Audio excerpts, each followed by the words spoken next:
Hey, welcome everyone. Good morning. It's Carm Capriato. Glad to have my Facebook audience, our Facebook audience, all ready to go for our 12 noon date every Friday in the East and 9 p.m. out in the West Coast where my friend Jeremy O'Neill is. And we're here with another Town Hall Academy. Interesting, cool subject. Brought to me by Mr. Greg Buckley from Wilmington, Delaware. Is the goal to bring cars into the Bay or clients into the business? Wow. Cool. Can't wait to start this one, guys. Hey, I want to thank you, say a big thank you to Jasper Engines and Transmissions for being here to support the Town Hall. A new vehicle may look and smell nice, but they come with seemingly endless monthly payments, higher license fees, and higher insurance, higher insurance premiums. It's that Italian roast I'm drinking this morning. Here's the better solution. Remanufactured components from Jasper means a new lease on life to a trusted old friend. Thank you, Jasper. Well, joining me, as I said, way out in California way, is Jeremy O'Neill from Advisor Fix, a great contributor to the podcast of the Town Hall Academy.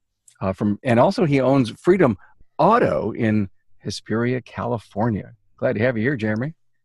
Hey, thanks for having me. Let's see how my guys are doing out front real quick. We'll just look into the service counter there and see the shop's working live. So it's great to see everybody. And if I duck out, I got to go fix the car. Working on the business, not working in it.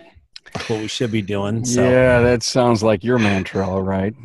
And Greg Buckley, my friend and brother, Greg Buckley from Buckley's Personalized Driver Care in Wilmington, Delaware.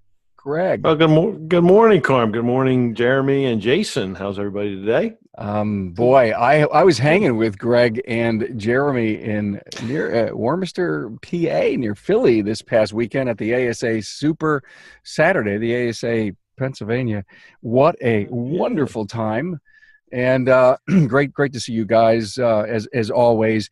And welcome, newcomer to the Town Hall Academy, but not to the podcast, Jason Malo from Advanced Automotive Performance in Uxbridge, Massachusetts. Hey, Jason.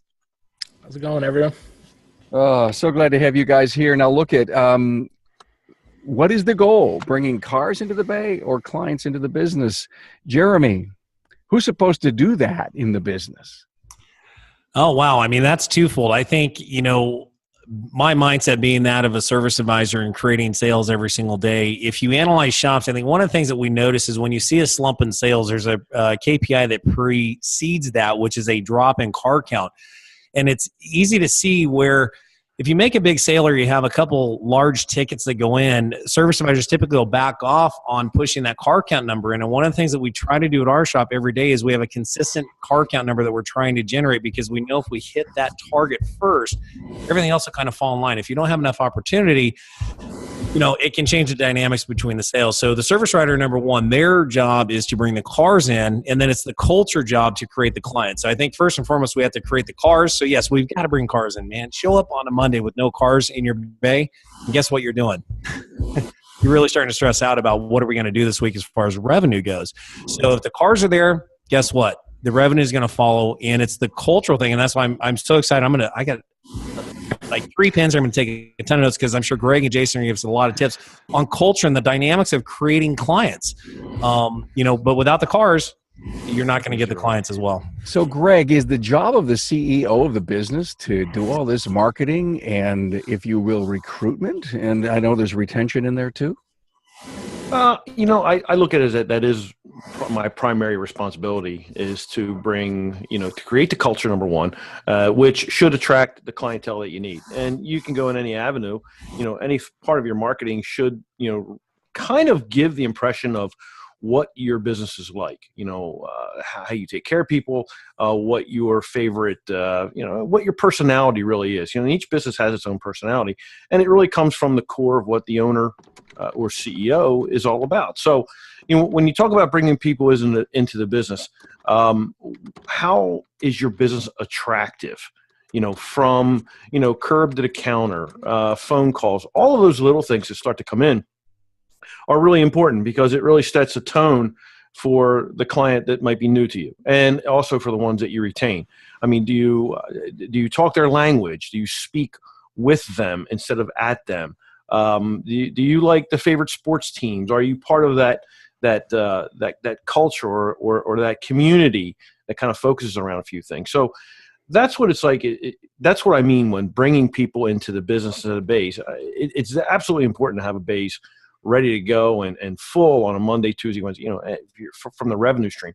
But if you don't develop a culture, a theme, a personality, bringing those cars in is a little bit harder.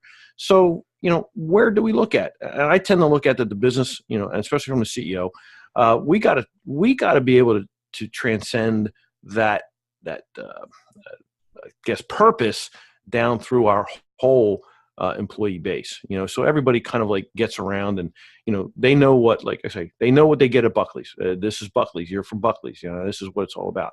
So that's what I think. Greg, one more question. How do people have a window of opportunity to enter the business? I mean, it's not like physically will they come in the door. There are other opportunities to create. Yes. Oh yeah. I mean, there's a need in every community, and it could be as standard as serving a piece of pizza, or being a pizza place, or donuts, or whatever. For us, it's auto repair. So what do we have to give them extra windows to come in? All right, you have your social media, you've got your emails, you've got all of your collateral, your postcards, you've got all that to present. Then you've got your other service menus. What are you doing diverse that the community needs that you may not be aware of? Are there opportunities there? And you start to look at what different opportunities there are. Then you go, okay, well, if the community needs it and I can supply it, and it can be a profitable situation, then should I entertain it? And that's another whole avenue of bringing in another client base, or people bringing into the business. Do you have one particular, Greg, avenue that is the one of your best returns, your return on investment? Is it Facebook, for example? I really think that Facebook is a primary driver for new client acquisition, and it's a little bit difficult to measure. I've said it time before that to truly measure your ROI and penetration on social media, and Facebook in particular, is really take the long approach. It's a hard approach, but you look at your fans and followers that you have within your social streams, and then simply compare that to your database that you have in your business. And you can see what the spend would be and versus if they're following you. So it's almost as if you don't say, I don't have a reason to contact them or to engage with them. Basically, some people, they could be 5 figures with you. And then you say, well, I should be talking to them. I should be engaged. They're spending their time enough to want to be with you, right? To engage with you. Yep. They may make a remark about what are the posts you have, especially if they're coming from your business page. If they engage with you on your business page, man, they really enjoy what you have. So it's almost mandatory to kind of be back at them, to talk back with them, engage in a conversation. And that's where I think, like I said, I think Facebook wins hands down. The other elements and the other streams that are out there, if you can find your niche, and you can, some people on Pinterest or Instagram and all that, hey, great, go for it. It's just finding out where your client base is and how you can engage with them routinely. Jason, thank you for that, Greg. Good stuff. Jason, so relationships. Yes. Your business was built on relationships, and is that the key to really creating clients in the business as we're discussing today? So from my perspective, yes. Our goal from day one has always been to build strong relationships with each one of our clients. Starts with trying to market to and identify the correct clients for the business and make sure that they're a good fit for what we offer. There's a lot of different ways of offering auto service, and some people are looking for the cheapest price, and they're driving a beater and don't care about properly maintaining the car and keeping it up to a high level. And that would be somebody that would not be a target client for us. I love what you're saying about a target client. We've done some very interesting interviews, guys, about having an avatar Do you have that particular model defined as to who this client is? Not as well as I should, or not as well as I've heard some of your other guests do it. But Okay. as a general statement, yes, we have it pretty well defined. And once you have that figured out and you market towards them and you get the first opportunity to meet them when they make a phone call to the business, come into the business, respond through social media like Greg was talking about. And once you have that first opportunity, they've basically raised their hand and said, hey, I'm interested in what you have to offer. I look at that as the first opportunity to really have a deep conversation with the customer as quickly as possible and let them know what we're all about and what our business philosophy is around auto service, and try to help them understand that there's a huge amount of savings that they could realize by, first of all, choosing the correct car to purchase, which we can go into that more if you want, but basically finding something ideally that's 6 months to 3 years old and under 36,000 miles, still under factory warranty, but someone else has already taken the depreciation hit. You purchase that vehicle, and then if you get on a great maintenance program with your chosen shop, the cars of today can last 250, 300,000 miles or more. And when you figure the math out over the long haul, over a driving lifetime, people could literally save $250,000 or more. Well, thank you for bringing that up, because we've done a Town Hall Academy on this exact subject. All you have to do is go to the website, go to the search button, type in 250K maintenance, and I think you'll see that episode. Really, really worth your investment. Jeremy, so if the CEO's job, like we've kind of all discussed, is to get that client base through marketing, and in my role as the CEO, how important is the service advisor? I mean, the service advisor is the pillar of success. I mean, they have their foot on the gas pedal for the business. So as Jason was talking, I just kind of wrote up this little graphic. What we're all trying to do here is get a transaction, right? So the transaction is the customer brings the car to our shop. And it's the culture that's going to drive the level of engagement. Well, here's what a client's going to give you. They're going to give you the transaction, and then it's engagement. You're going to go into engagement next. That's where the customer's at your shop looking at your business. How is the experience that I'm going to go through? So we all want relationship, and I agree. We have to move from transaction to relationship. But here's basically the 3 steps of this. You get a transaction. It's your engagement that will then lead to the relationship. And I agree with you both, Greg, and with Jason. We want to choose the clients we work with. So every customer that comes through Freedom Auto Repair, they're not a client.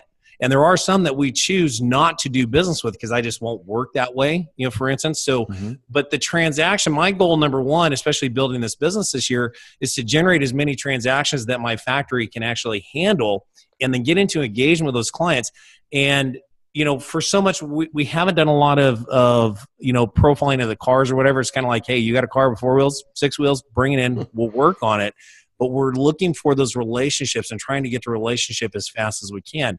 So I think the big thing to answer your question, the service advisor is key, and everybody that answers the phone is key to creating that transaction. And watch, in the next 3 to 4 years, the amount of phone calls we receive from our clients is going to drop as technology takes place of that, where customers don't have to talk to somebody, where they can get all the answers they want right here on their phone. So I think it's key right now. We got to watch how it shifts. So it's transaction. What's your culture drive for engagement? And then does the customer qualify for a relationship? And did we earn a relationship with the client as well? So I think it's twofold there. Experience. Absolutely. The experience you just brought up.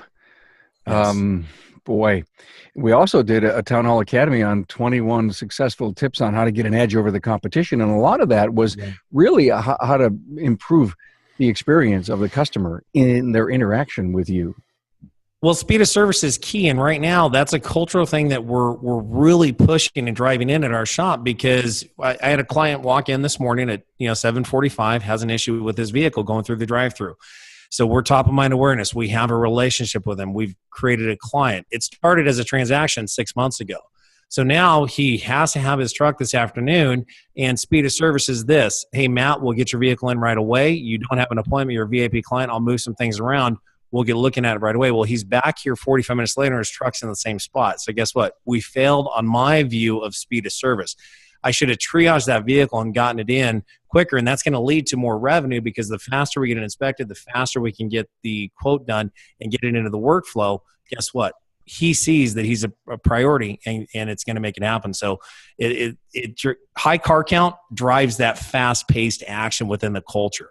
So I really love high car count, because if you give your guys and your team a lot of opportunity, they don't have a minute to waste. They won't be looking at Facebook. They're not even watching this right now because they're working on cars. But we hope. We hope, right? They're working. There's always the recording. Remember that. That's it. There's always the weekend. Absolutely. But you guys understand what I'm saying? Like, if you have a slow day and it's a slow pace, man, it takes 2 hours to get an oil change and a courtesy check done. Whereas when you have 40 cars, man, things are rocking, things are nuts. So and obviously you can tell the caffeine that we drink here in California is a little bit. You guys are like this end of town. Oh my! Wow. Someone put a quarter in this morning. Thank you for drinking that up. Oh, wait a minute! You told me yesterday it's Red Bull. I get it. So Red Bull goes in the 5th cup of coffee. So oh my God, man. Jeez. I don't know how you guys do it, man. I don't know how you do it. So you brought up, this is a perfect tie-in to the question that I want to ask Greg. So I started my business, and I thought all I ever had to do, Greg, was fix cars. Right. That's so wrong. There's so much more to it. And every one of us has probably had that, thought run by us. Like, and in fact, I was in my last class at ATI, we had a young man from Virginia, and him and I shared the same story. It's like, okay, when I grew up, personally speaking, I grew up in the service station business. So, I mean, it was service. What can I do for you? How can I help you? All that. Well, he came in from the complete opposite. All he says, all I think I have to do is just fix cars. He goes, I didn't realize how wrong I was. And my thing was back when, we officially purchased my dad out, and we were doing things, I went from the person who is out front and getting people in and building the culture and building things to a technician mindset. Whereas, hey, I better look at the efficiency and the profitability of the car, and let's forget about the woman who needs air in her tires, or the woman who wants her oil checked, and just the little things that made that bond more solid. And it was a big mistake. One of the biggest ones I ever did. Sure, the base survived, but you know what? There's that disconnect with the community, with building the next relationship, or continuing the one you already have. So we can't just be technicians. You can't. I mean, and you can't be a baker, and you can't be a barista, and not if you're owning the business. You have to be able to build this culture, get these people attracted to why they want to deal with you. That's so hard today because there's so many distractions for a client. And like all of us, as long as we have this in our hand, it gives us the ability to go anywhere we want and be satisfied with anything we can get anywhere we can find it.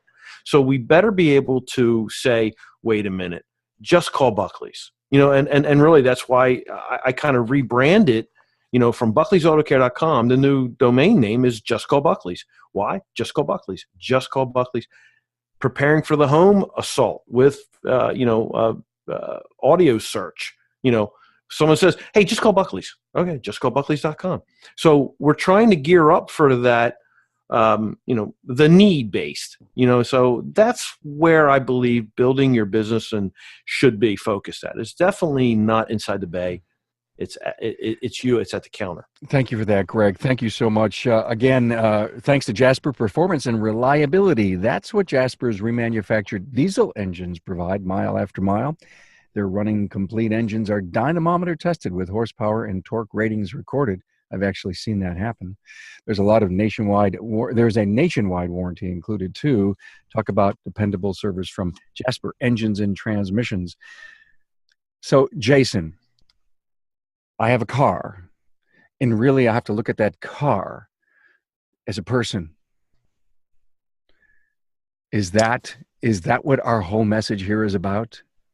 Pretty much, yeah. You have to see the person that drives the car, basically. And that's something that we've been working on in our shop to get the technicians to focus on, because a lot of times if they're not seeing the customer, not meeting the customer, that type of thing, it becomes transactional, like Jeremy was talking about earlier, and they're just looking at the next job on their board, what they have to touch, and they're not thinking about, hey, if I make a mistake on this, or if I don't put my full attention into this job, this person may have a problem getting to work tomorrow, getting their kids home from school, whatever it may be. Understanding from everybody in the business that the person behind the car is the important piece. The car is just what we're currently doing to serve them. So I got to stop you there because my curiosity bubbled to the top. What are you doing to get that technician to know and understand that that's really a person, not a hunk of metal? A lot of it is communication from the front of the shop. So the service advisors and myself, whenever I'm interacting with, the jobs working in the business, we talk to the techs and we explain to them, okay, the customer told us this is what's happening, and try to build it into a story more so than just a R&R breaks, on the paperwork. We try to tell a story that has some humanity behind it and get the techs on the same page as us and the customer that's bringing the vehicle to us. If I could just jump in here for a second, because Jason, you bring up a really good point, and it's something that I don't think enough of us do. Not say that even myself, we don't do it enough, but I always say there's four things that we're born with that we just don't utilize enough, and those four things are 2 eyes and 2 ears. And when we're in a service bay, and from a technician standpoint and from a service counter standpoint, what you see going on in the car can actually help diagnose a vehicle, or at least give a profile of the client at the counter, so that between the two, the technician and the service advisor, you pretty much can see how the person drives. Look around the interior and say, wow, it's pretty trashy. All right, so they pretty much leave a hurried life, right? And they're probably going to be a little bit aggressive, maybe not caring enough. Look at the pedals, the fuel pedals, the brake pedals. Is it worn to one side? Little things that you can key in on that can help the service advisor kind of create a story, or not even just a profile, but give them something to talk about at the counter. Like if a tech says, take a look at this vehicle, look what we got going on in here. All right, it's sloppy, there's problems going on, and just not focus on the problems, but go back and say, this is what we found. The service advisor can go back and start a conversation very gently. Again, this is training to say, well, listen, we understand that you probably have a really busy life, and we have all this stuff going on, but here's what you need to do to kind of start the correction point. And this is what we can do for services. I just feel that we fail to really view the whole car and the client together. And you brought that point up, where we're putting them in silos instead of looking at the whole life condition. And I think that can help us out if we start to look at it, like I said, it's life, man. Things go on. And that you just raised a good point. So I'll just stop there. Thank you, Greg. I love it. Jay, you had something to say, or I think you guys.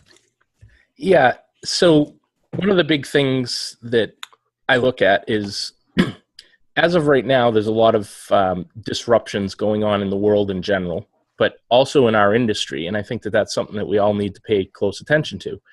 And that is another reason that the relationship is so important. Let's take, for example, businesses in the past who have disappeared off the planet because they weren't paying attention or didn't react correctly or fast enough to situations that were happening in their industry. So a couple good examples of that are Blockbuster, Kodak, MySpace. There's a whole host of them out there. And there's a good one that I can't remember the name of the company, but it was a train company way back, 50, 60 years ago, whatever it was. And they weren't looking at themselves as a transportation company. And when people started using automobiles and planes and different things like that, the Trane company, went out of business. Whereas one of their competitors realized what was going on, and they shifted and they realized, hey, we have this huge database of customers that are already doing business with us, that already trust us, and the industry's changing. So they switched over from a Trane company to a human transportation company, and it turned into one of the major airlines. I can't remember which one it was, but basically what I'm getting at is, if you pay attention to the news, all the major car companies have recently announced that they're getting rid of the combustion engine in the next 5 years or so. A lot of them 100%, they say. Some of them it's going to be partially hybrid, partially electric. But when you start looking at that, what are those vehicles going to need for service? Not nearly as much as the gasoline engine cars do, or the diesels do. And so at some point in the next 5 to 10 years, I see that we're going to need to have other services to provide to our customer base in order to continue to stay in business. There's just not going to be enough maintenance and repairs on these vehicles the way they're built. Then you also take into account the autonomous cars, the self-driving cars that are going to be on the horizon. So all of these different things are things that are going to cut into the business model that we currently are operating on. And if we recognize that the relationship is the important part, and we have relationships with hundreds or thousands of customers, well, as the industry changes and as they don't need as much service on the cars, well, maybe we can do things like, I've seen some of the stuff Greg does with the rental bikes and different things like that.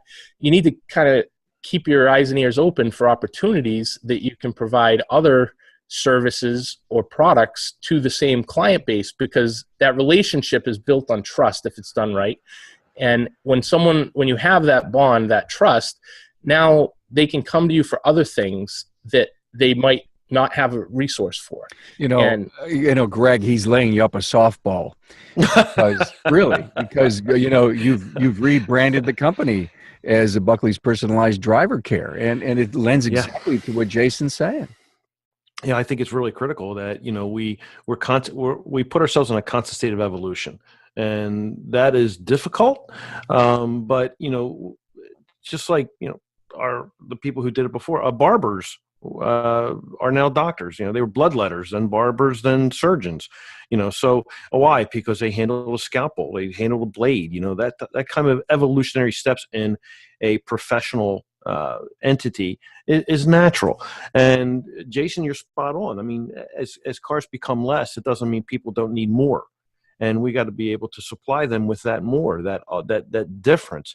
When you walk into my skin doctor, and look at things, he now does like surgeries and plastic surgeries and all this other stuff. So he's evolving, and every professional will need to do that.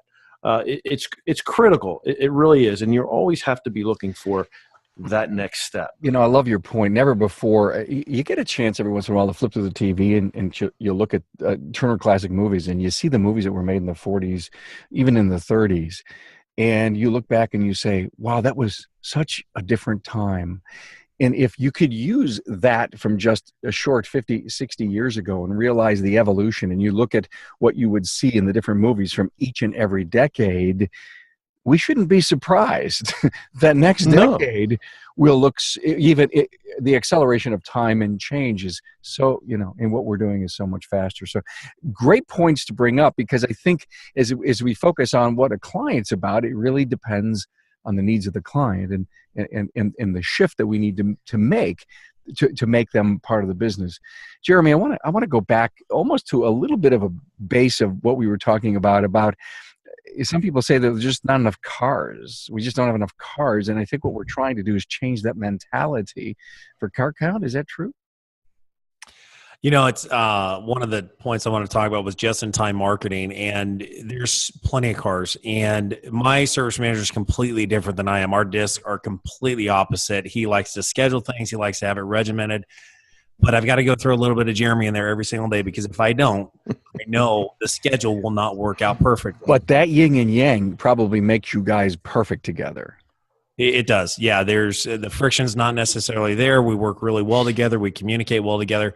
So it was interesting. I was on the phone doing a training call yesterday and the phone rang and I picked it up while I had, a new partner bringing into the business. And I said, yeah, it's a great day of Freedom Auto Repair. This is Jeremy. How can I help you? Hey, how much do you guys charge for a transmission flush? Okay. Here's a car count. So I converted the lead. 5 minutes later, that car's in our bay. So don't tell me there's not enough cars, there's not enough opportunity, my market sucks, Yelp sucks, all this stuff. I don't care about that. There are so many cars outside of every shop that you couldn't handle 10% of the market penetration that you have within your market. So there's plenty of opportunity. If you're having a car count issue, you're just too rigid and you don't want to change and you want everything laid out perfectly and you want all these perfect clients to roll in and say, oh, I'm a client. Here's what I want to do. Show me the maintenance schedule you want me to be on, and I'll sign. Here's my Amex.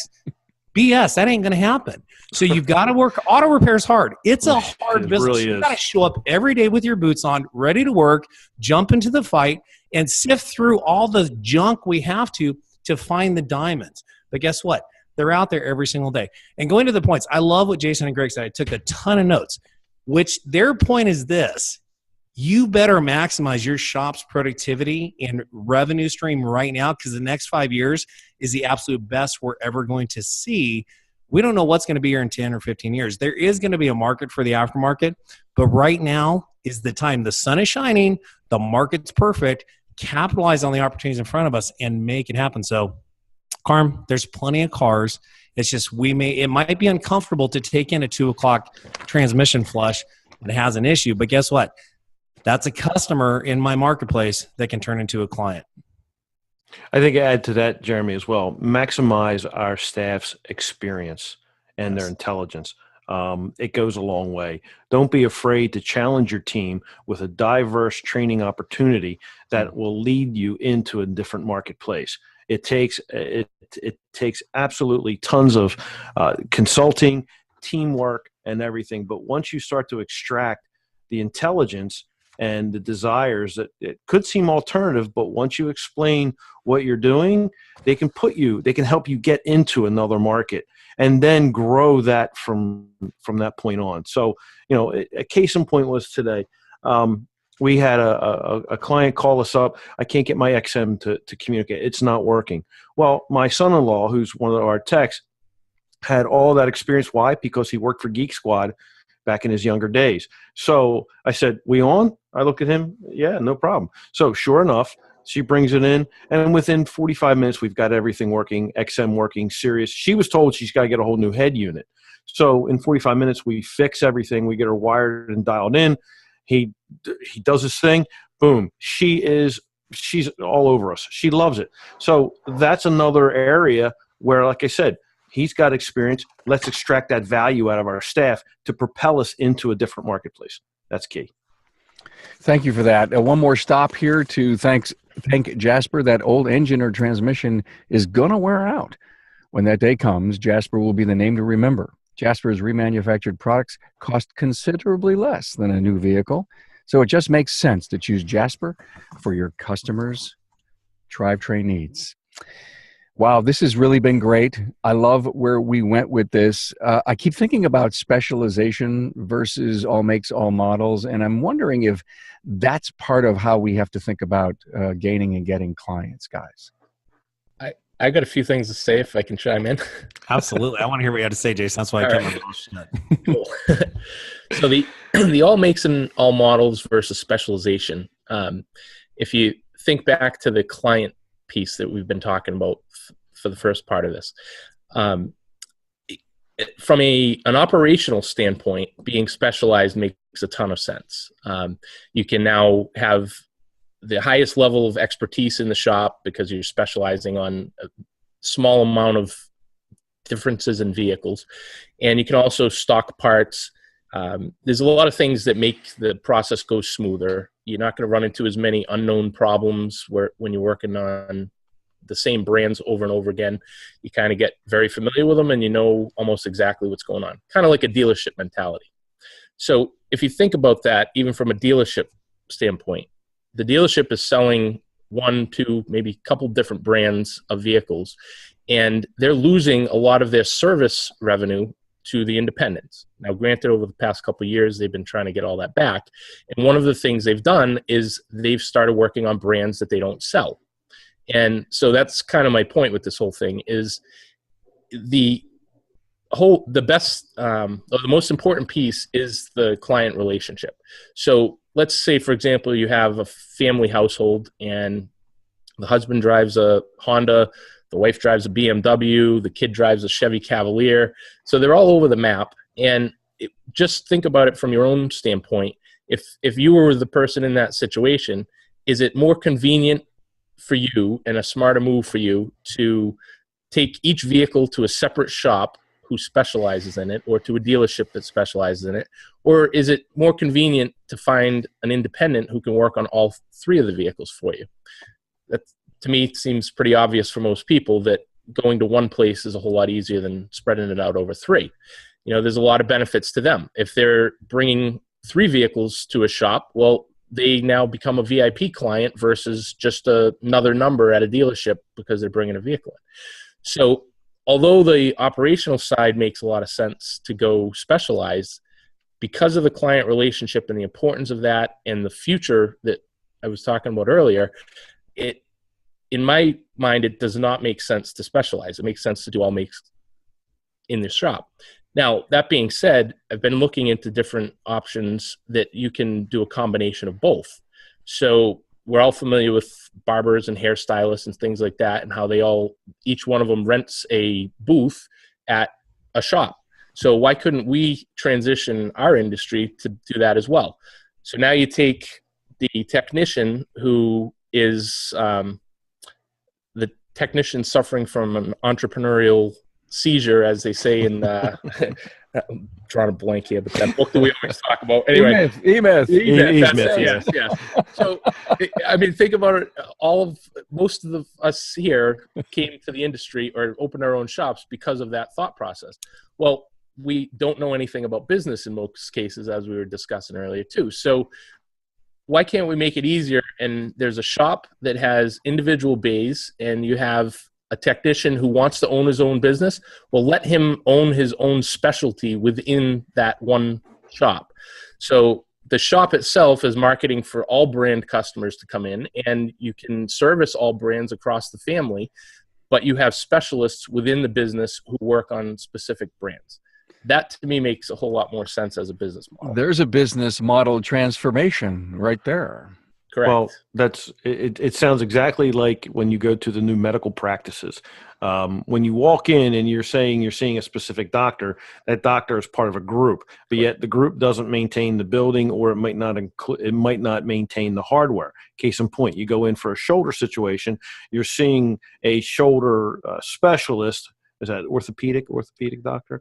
Okay. So you walk in and the appointment was in, I need an x-ray. Well, I have to go down the hallway, register with another group who has the x-ray machine, go down there, get the x-ray machine. Then it's brought back to a central desk, which then goes back to the doctor. Now there's 3 separate entities all in that one right there, but they carry the orthopedic, the heart doctor, the foot doctor, whatever doctor you need. It's in the confines of that building. They're all separate to themselves, but they have one destination. To go to. So, it's a very good point. What do you think of that point, Jeremy? I mean, and I guess the reason that I'm asking you, and Greg, I really wanted to, thanks for chiming in. You guys are out there, you're doing training, you're in front of so many service professionals. What do you hear them talking to you about? It's interesting. So in one of the courses actually most of our courses, we'll talk about building your unique service promise to your client. And the question is, why should a consumer choose my shop over any other shop? Now, one of the things that we talk about is our technicians have the specialized knowledge, skill, and expertise to fix your car right the first time.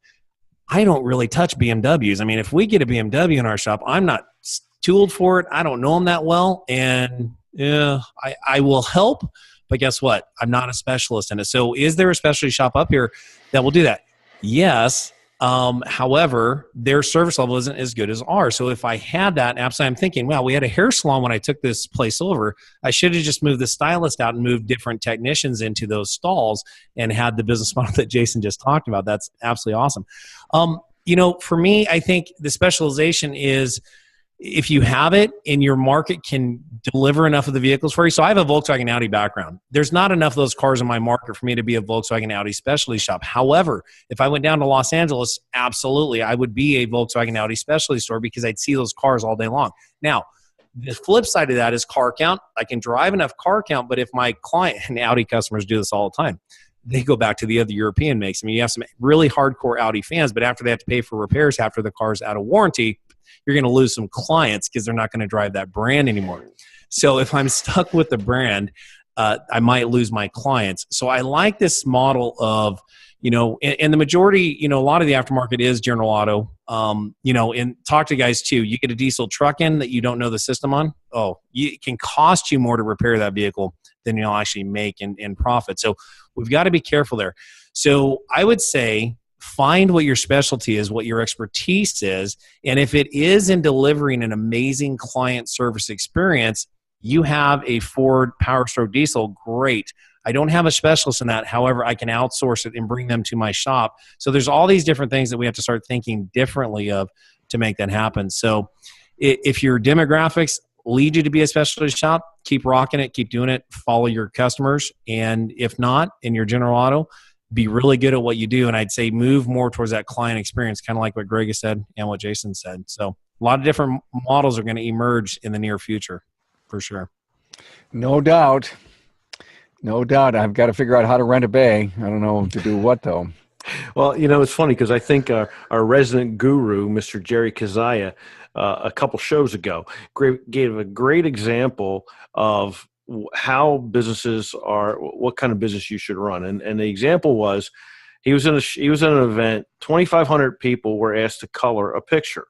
They colored the picture, and within out of 2,500 people, every picture successfully colored the picture, colored the picture, but they all did it differently.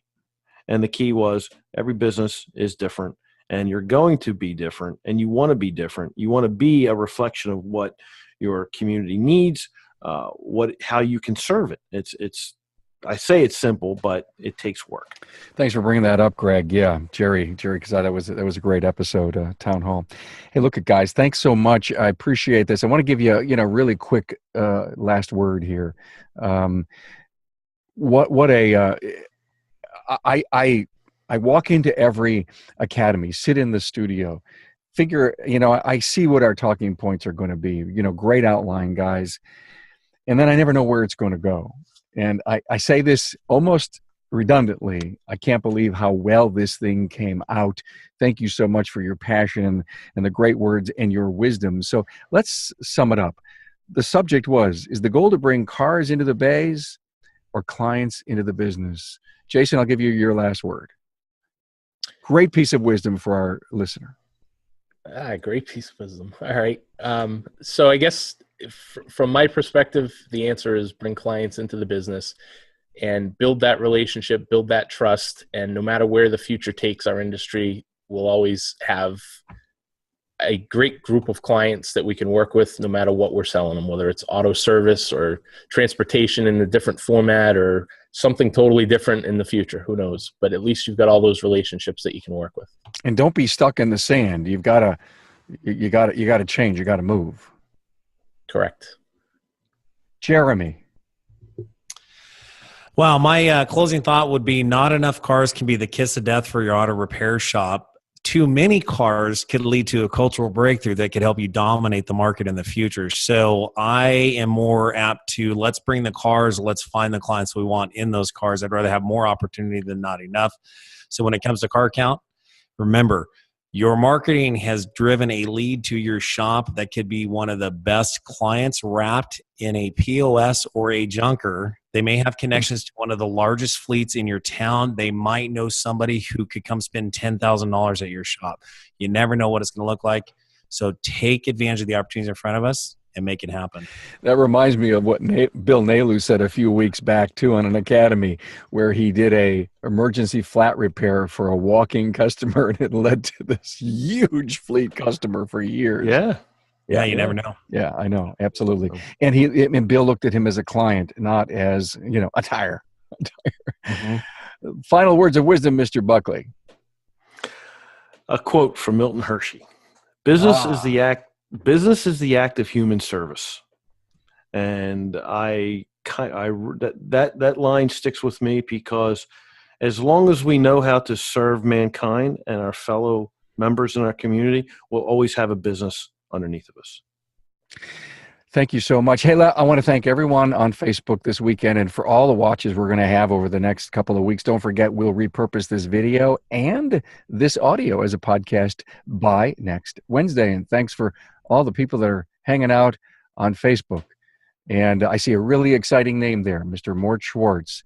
Wow, very, very important name to me, actually. So thank you all for being here, and have a great weekend, guys. Bye now. All right. Thanks, guys. Thank you. See you guys. See you in Vegas. Yeah. There you go. See you at Apex.